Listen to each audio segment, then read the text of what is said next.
You know the end of the Ark of the Covenant? With the Nazis and the Ark and the, don't look, that. Just with no Nazis and you listen instead. But it's still scary. Okay? Cool.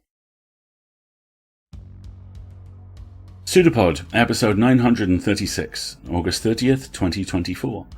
This week's story, Flash on the Borderlands, 71, A Gibbet of Flesh. Featuring stories by Lindsay Kroll, Hannah Greer, and S.L. Harris, with narration by Linz MacLeod, Kitty Sarkozy, Ellie Hirschman, and hosted by Alistair Stewart, with audio by Chelsea Davis. Hi everyone, I hope you're doing okay. I'm Alistair, your host, and this week's stories are the 71st collection of flash fiction we've published. The theme this time is body horror, and the subquote I've been given ties that most grisly and grisly of concepts to the emotional and psychological. Down the dark decades of your pain, this will seem like a memory of heaven. Our first story this week is Every Part of You by Lindsay Kroll. It was first published in Ooze, Little Bursts of Body Horror, edited by Ruth Anna Evans in March of 2023, and was also included in Hexagon Magazine's The Year's Best Arthropod Short Fiction, Volume 1. Lindsay is a Scottish author of strange and speculative fiction, with work published or forthcoming in several magazines and anthologies, including the Deadlands, Weird Tales magazine, Apex, and Flash Fiction Online. She's a Scottish Book Trust New Writers Awardee, a British Fantasy Award finalist, former Hawthornden Fellow, and a Ladies of Horror Fiction Writers Grant recipient. Her debut novelette, Have You Decided on Your Question, was published in April 2023 with Shortwave Publishing. You can find more of her work so far at lindsaykroll.co.uk, and as is always the case, we'll put the socials for each author in the show notes. So hold tight, because the truth is, that's all we can do. Every Part of You by Lindsay Kroll. Narrated by Linz MacLeod. First published in Ooze, Little Bursts of Body Horror, March 2023. First, I remove your eyes, then place the spider eggs in your skull, nestled safely in the empty sockets. Your eyes were so beautiful before, but now they're dark, hollow. It doesn't take long for the spiders to hatch within, then escape and cluster along the edges of your jaw, creating an ever-moving smile. As they grow, they creep across your pale, thin face and weave silk across your cheekbones, making them full again. The spiders wait, hungry, as the flies that buzz around your body are caught, their sacs forming dimples under your cheeks. Soon there are many, filling the cavities and space between your features.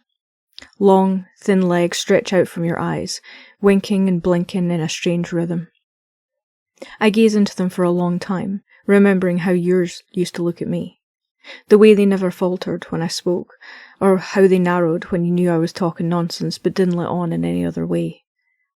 The way they didn't shed a tear when we first got the diagnosis, and how they looked to me, instead, to check if I was okay, even when you were the one who was dying.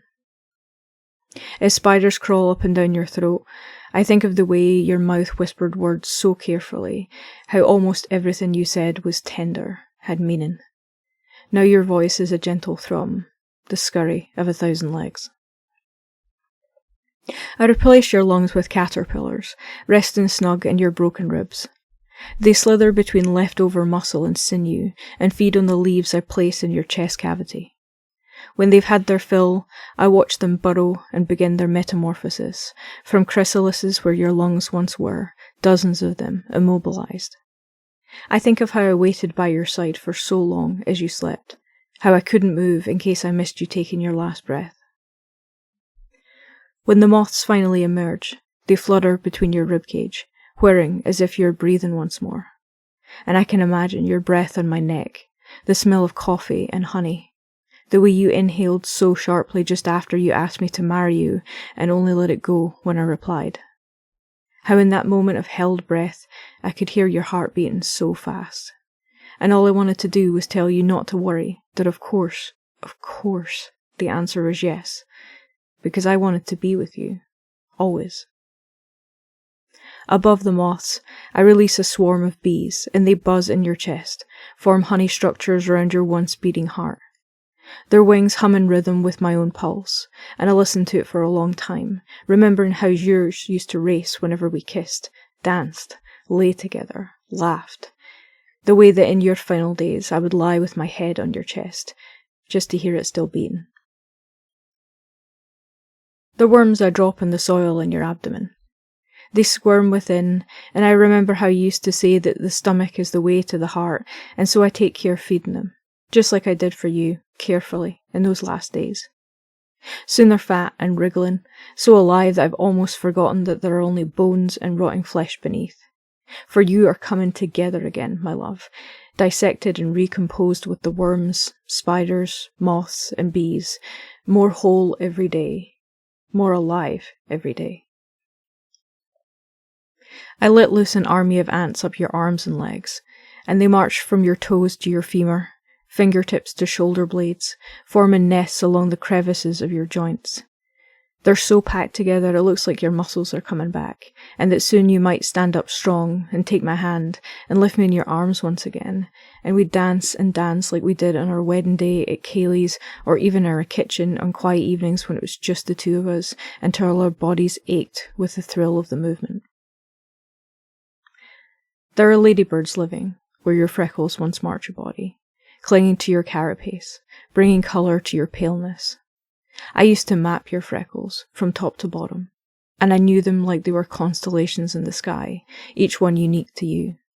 You were always beautiful, and so you remain, even if you have a new rhythm now, of moving freckles like satellites dancing between stars. I look now at the wings of the moth, the antennae of the ants, the fangs of the spiders, the spots of the ladybirds, the markings of the bees, all things of perfect symmetry. They're like you and I, you see, two parts of a whole, synchronized, balanced. You once said that you could not live without me. How selfish of you to think I could do the same without you. When we're done, I lie beside you, take your hand in mine. The insects crawl from you to me, spiders in my hair and ladybirds in my throat. Finally, we're together once more, and I can feel your moth-wing breath, your ant-march touch, the bee-buzz beat of your heart. Oh, how I have missed you, my love, every part.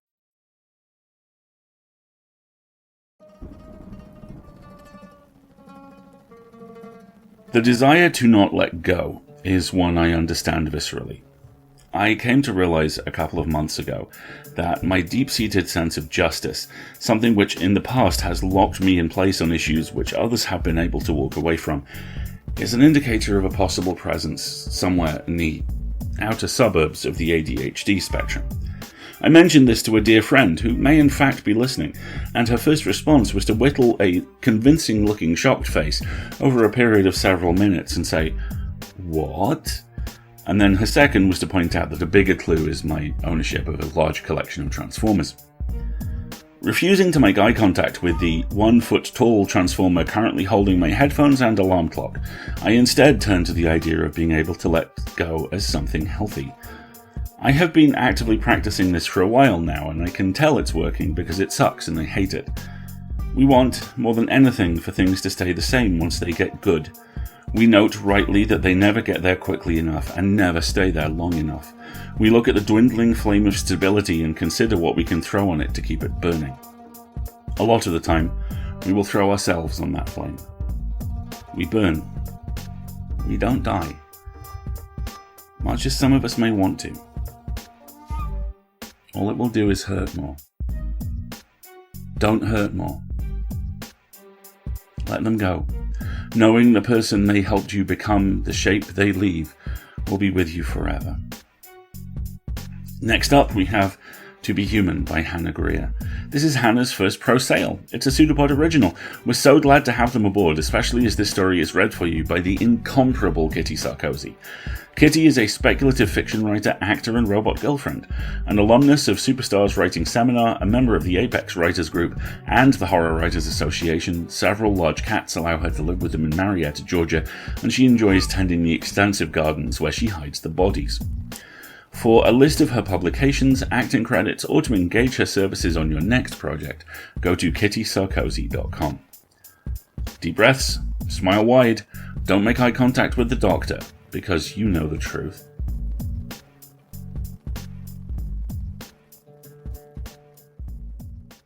To Be Human by Hannah Greer. Narrated by Kitty Sarkozy. The doctor's fingers worm through my insides, peeling back flesh and patting at the blood with a sponge as he searches for what he wants. I lay still, a chill seeping through the thin paper that separates my skin from the metal table. It's cheaper to keep me awake during the collection, so they do. They say I don't feel pain anyway, that the part that connects pain and feeling doesn't exist in me. Still, I feel when the doctor probes and cuts my pumping, beating parts away. They make a wet sound when he sets them in a metal pan beside my hip. "Any weekend plans?" I ask. The doctor doesn't acknowledge my game. He doesn't like to pretend I'm human. He prefers when I lie still like the dolls he trained with at school. The dolls are very realistic, they say. It's basically the real thing. Until I pretend to be human, then it is not. No one likes to pretend I'm human, except the doctor who taught me how to play back when I was small, and my organs were only good spares for children. He liked to play until the day he told me we were going somewhere only humans went. Somewhere better than where we were. I never found out if there was such a place. We didn't make it out of the lab, and I never saw the doctor again. When I step onto the train, heads turn. First my way, then anywhere except for me. They whisper behind their masks to each other and trickle out of the car. People like the idea of free-range organs in concept only. My organs slosh as I sit, small as they regrow. By next month, they'll be full size again. Next month, I'll return to the doctor and he'll take them out to put in someone else. Someone who is human. They will feel pain when my spares replace theirs.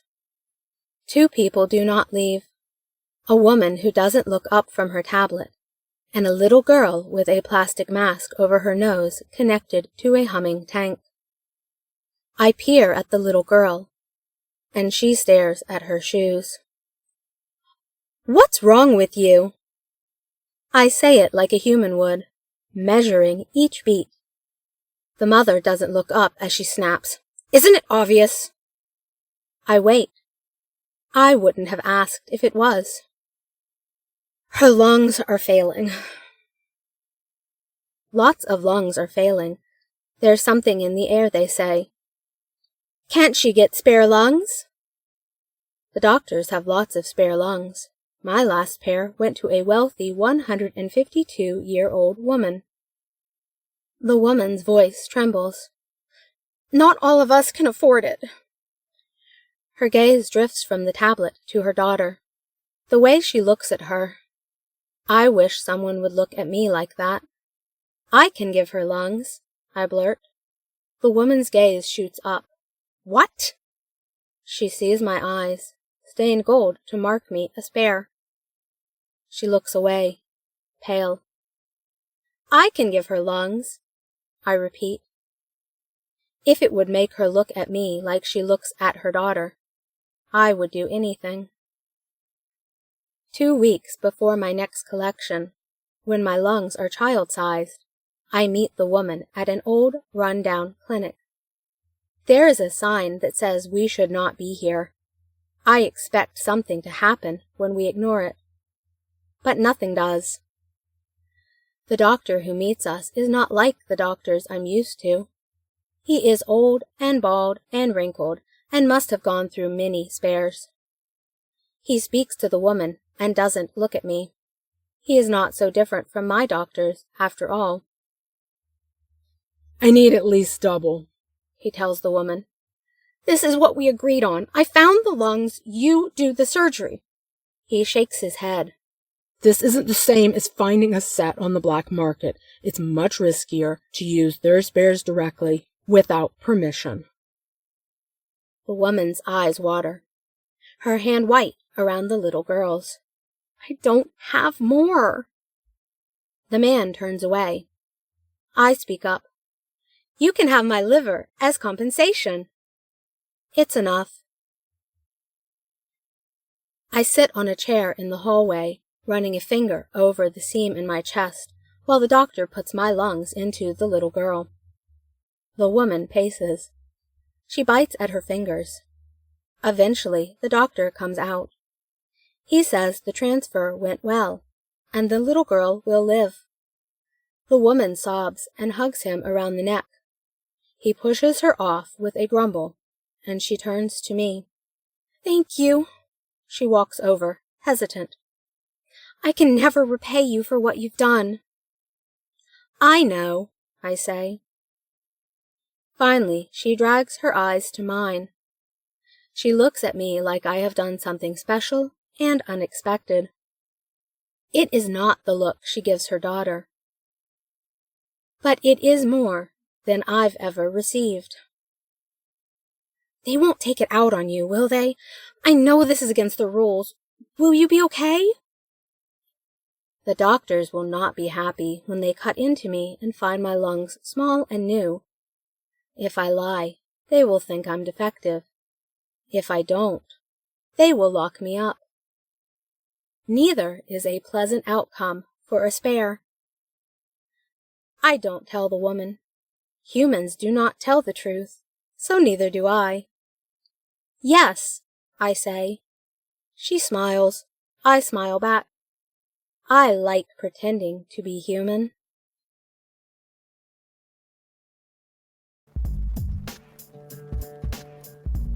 Selflessness turns the cutting edge towards you if you're not careful. I am the child of a teacher and a nurse. I am the partner of a lawyer. I considered the priesthood when I was a teenager. I didn't know who I was, only that I was an unholy mix of too big and too clever, visible everywhere, fitting nowhere. Hammering a shape for myself in the world felt like anathema. Finding a line of best fit was my only choice, it felt, for a long time. I was wrong. The act of will it took to realize that, to make my life the shape I wanted it to be, and crucially to do so without hurting myself or others, is one of the hardest things I've ever done. I'll let you know when it's finished, but right now it's going quite well. I don't have a line for you to walk. I don't have a metric that helps. Society only functions when we all pitch in, and we never ever all pitch in. The only person who knows the right level of engagement on anything for you is you, and that level will change hour, day, week, and month by month. But this doesn't. You deserve to be here. We're glad you're here. We need your help just like you need ours. No one who exploits you is your friend, your ally, or to be trusted. And sometimes, kindness is an act of rebellion. Our final story for you this week is Taproot by S.L. Harris. S.L. Harris is a writer, educator, and sometime archaeologist who can be found digging in gardens, libraries, tea cabinets, and ancient houses. Originally from Appalachia, he currently lives in the Midwest with his wife, 2 children, and too many books. This is a PseudoPod original and is narrated for you by Ellie Hirschman. Ellie always wanted to be a voice actor, growing up watching He-Man, Thundercats, and Voltron. After recording several e-learning, scientific, and marketing projects, Ellie discovered the world of audio podcasts, working with such groups as Darker Project, where we met, and Dream Realm Productions. Together with fellow actor David Alt, he started Cool Fool Productions, where they dramatize bad audio scripts with questionable results. He's currently still active in all EA podcasts, except Cat's Cast, but I'm sure that's only a matter of time, and also appears semi-regularly on the No Sleep podcast. He doodles constantly, but he never saves the drawings, and likes to paint with his kids, although the amount of paint they are willing to waste drives him batty. So dig deep, deeper. The truth is down there.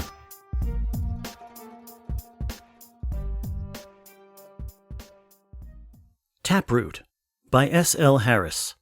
Narrated by Ellie Hirschman. The root had cut Stan's hands treacherously. There were gloves in the garage, but some stubborn thing made him continue barehanded. No one at home to tell him different now.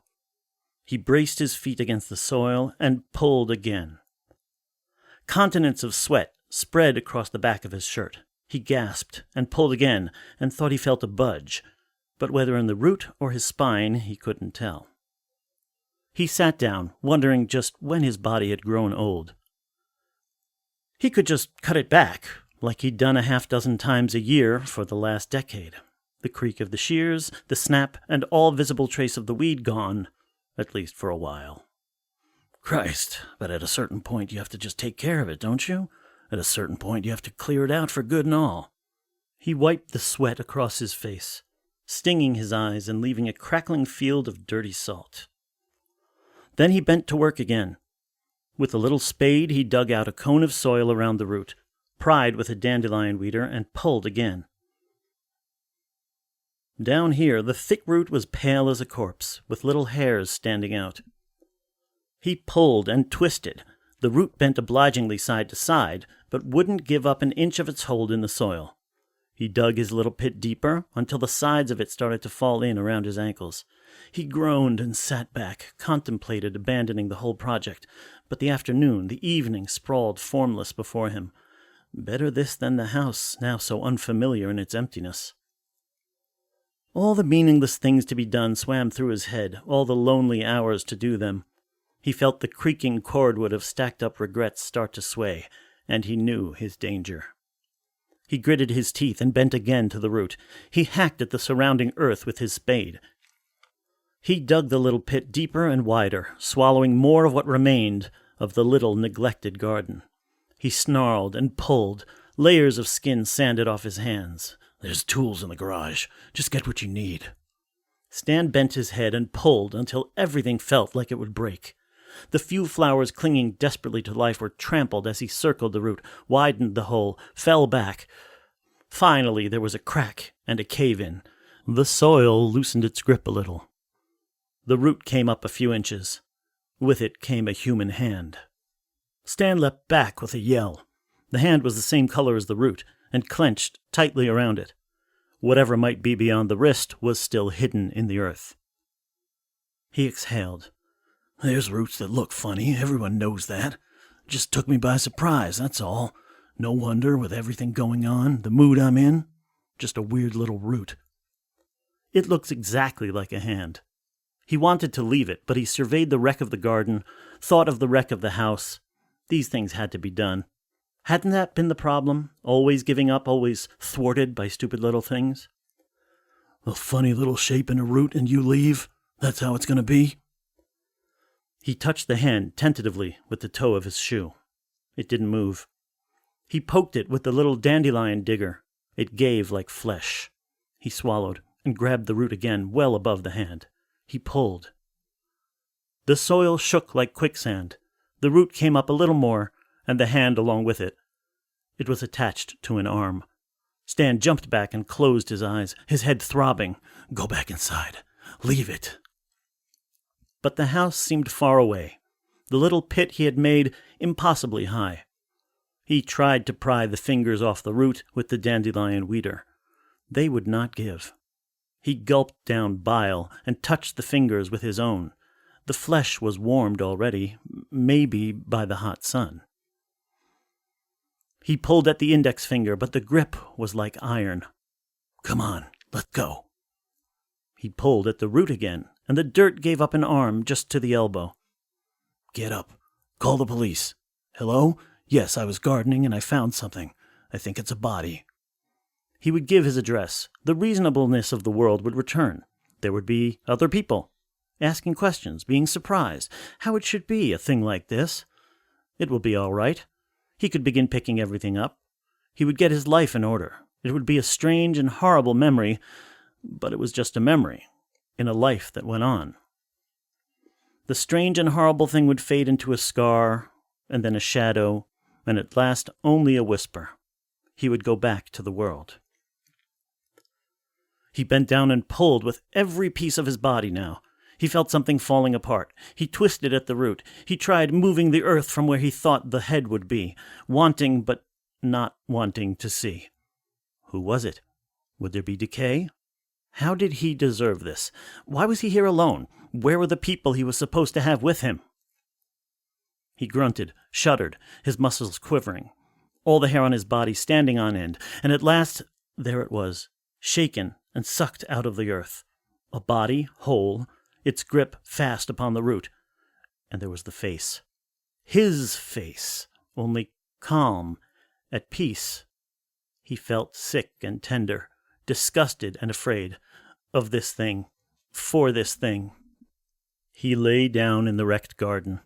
He was aware of trampled stems and dry marigold petal seeds driven like little nails into the soil, of little roots passing everywhere around.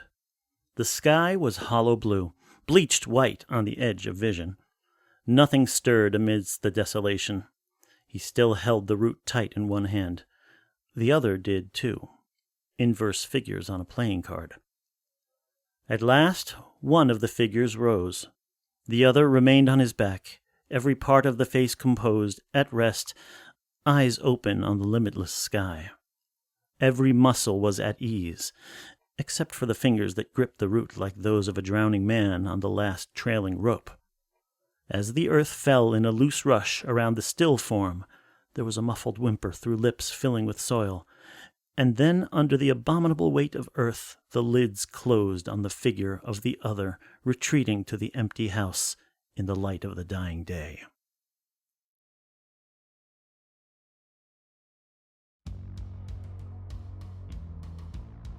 The pat response here, of course, is that grief is transformative. It is. The shitty thing about truisms is the truth, but the real truth, the real horror, the real hope is all the same. That everything is transformative, all the time. I'm not even talking about biology. We change constantly, across every axis, endlessly rewriting the idea of ourselves based on conscious and subconscious external and internal stimuli. The core idea, if we're lucky and work very hard at it, always stays what we want it to be, but everything else? The dice never stop rolling. The dice never stop blowing up. We never stop moving. Not even after death. The protagonist of the first story refuses to accept that. The protagonist of this one accepts it. He's just running from it. The horror of being in a space that used to be occupied is one we all feel, and while it never goes away, it becomes something we see around, not true. A lens, not a patch, if you like. But the thing I love about this story is that the horrible certainty the main character is running from is itself ambiguous. Read one way, this is a grieving spouse keeping themselves busy. Read another, it is a murderer facing an unusually arboreal form of justice. Read a third, this is a metaphor for renewal. Read a fourth, it is the start of something truly horrific. All of them true, all of them transformative, all of them valid. The truth is, we get to pick. The truth is, we always have. Amazing work. Thanks to all. On to the subject of subscribing and support. PseudoPod is funded by you, our listeners, and we are formally a non-profit. One-time donations are gratefully received and much appreciated, but what really makes a difference is subscribing. A $5 monthly Patreon donation gives us more than just money. It gives us stability, reliability, dependability, and a well-maintained tower from which to operate, and trust us, you want that as much as we do. If you can, please go to pseudopod.org and sign up by clicking on Feed the Pod. If you have any questions about how to support EA and ways to give, please reach out to us at donations@escapeartists.net. We would love to chat about this. If you can't afford to support us financially, then two things. Firstly, we understand completely. Times are impossibly tough for everybody right now. We work in the arts. We know how this works. We are always grateful for your time and your attention. And if supporting us financially is not something you're able to do, we would like to ask you to consider perhaps supporting us socially. Please consider leaving reviews of our episodes or generally talking about them on whichever form of social media you can't stay away from this week. We now have a Blue Sky account. We would love to see you over there. Find us at pseudopod.org. If you like merch, you can also support us by buying hoodies, t-shirts, and other bits and pieces from the Escape Artists Void merch store. The link is in various places, including our pinned tweet. And yes, we're still calling them tweets. PseudoPod is part of the Escape Artists Foundation, a 501c3 non-profit, and this episode is distributed under the Creative Commons Attribution Non-Commercial No Derivatives 4.0 International License. Download and listen to the episode on any device you like, but don't change it or sell it. Theme music is by permission of Anders Manga. And finally, PseudoPod wants you to remember the words of one of the world's most wanted fictional criminals. There is nothing that can take the pain away, but eventually you will find a way to live with it. There will be nightmares, and every day when you wake up, it will be the first thing you think about. Until one day, it will be the second thing. See you soon, folks. Take care. Stay safe. An arm appeared from nowhere on the shape, seemingly projected like the pseudopod of a protozoan. It's a pseudopod. It's a big foot. It's all about podcasts these days.